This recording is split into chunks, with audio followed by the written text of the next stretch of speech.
So I've got some questions for you. I'm hoping that you've got some questions for me. Okay.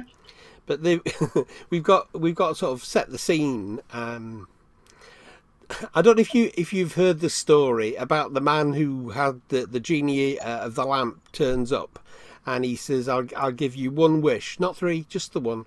He said, "Well, I live in San Francisco and I go to Hawaii quite a lot. I would like a land bridge built between the two. It'd save an awful lot on the airfare, and I'd just love to be able to see the ocean as I'm driving across there. It'd be absolutely wonderful. Can you do that?" He said, "Well, it's a bit difficult. That is there anything else that you want?" He said, "Yeah." He said, "If you can't do that for me, how about explaining to me the way that a woman thinks? What goes through a woman's mind?" And the genie says, "Do you want that with one lane or two?" So I thought that was quite a good scene setter, because there is this in this conversation between a man and a woman, or a woman and a man. Let's not be sexist about it. There's this tension, this uncertainty, that we don't really understand each other. There's that guy John Gray who said that men are from Mars and women are from Venus. It's like we're from two different planets and we don't really understand. We don't really communicate with each other.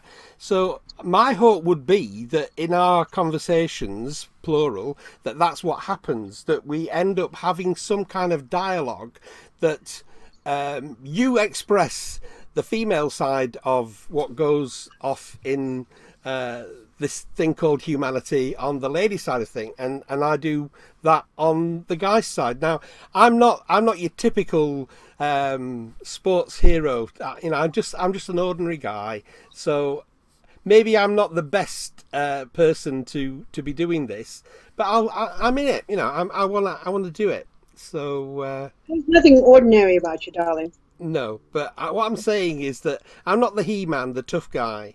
That was, it's not written Yeah, down here. It's not one of my. those He-Man tough guys, we all know that's just a facade.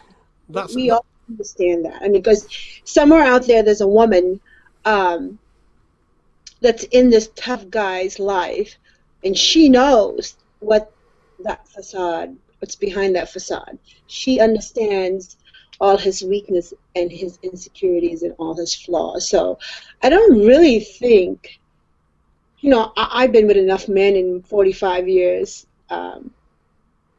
to confirm that I don't really think there's such a thing as the tough man, the facade, and uh, because all that exterior stuff, I mean, confirm this with me. That's just how you guys deal with the world, correct? it's not how I deal with it, but it certainly seems to be how other men deal with it. Okay, okay. Most men, Mm. I think yeah? so. Yeah, I think Would so. you agree with that? I mean, you're a man. Yeah, You I, know.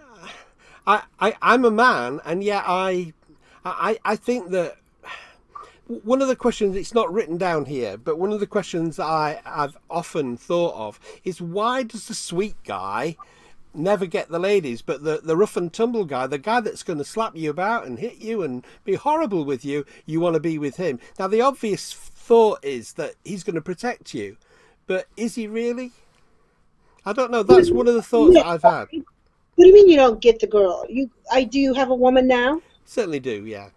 Okay, so why would you say you don't get the girl? You got that girl. I Have know. you have you had women in the past?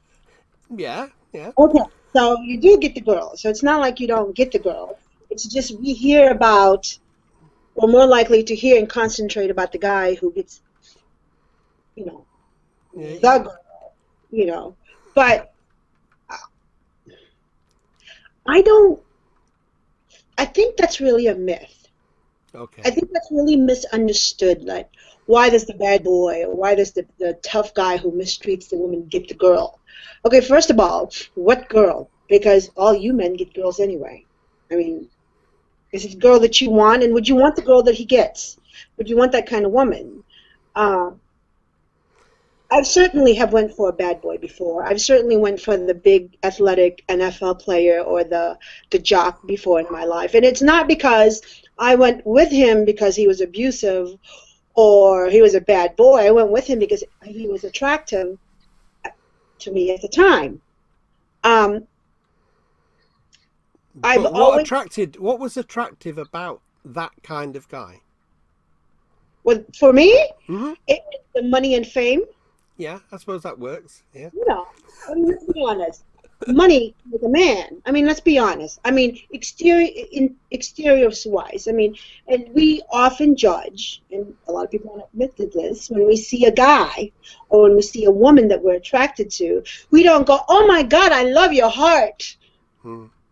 I mean, we go, "Oh, that person is physically appealing." And we start talking to them, and then we go, "Oh wow, they're mentally appealing," and then we get in deeper. Their character is appealing, their mind is appealing, and depending which level we get to with that person will depend how far we go in life with that person. I mean, we basically stop when it stops becoming appealing, right or wrong.